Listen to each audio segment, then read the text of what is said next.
Before we can jump into using the Unreal Engine, we first need to download something called the Epic Launcher. This is our entry point and management software for our different versions of the Unreal Engine that we can begin installing to our local system, as well as some of the assets, packages, and examples that we can learn from and work with to get our ideal project started.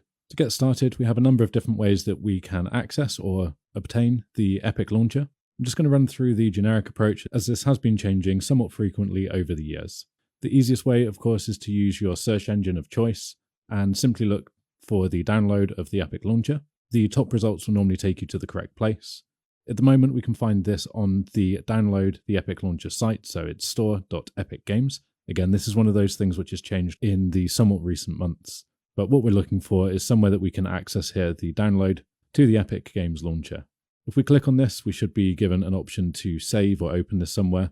So save or just directly open that to begin the installation process.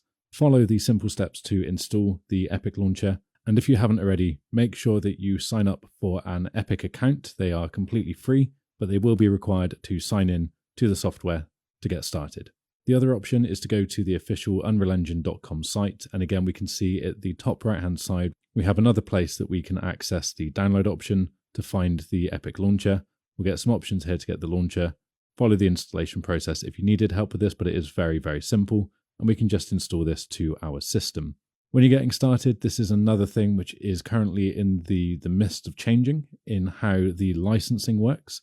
It used to be that there was a flat percentage if you're making over a certain quarterly earnings with your Unreal Engine projects. This is about to change where there's going to be a split between whether it is a game project, in which case that remains with the standard license where you have that earning limit before you begin sharing a 5% royalty fee with Epic.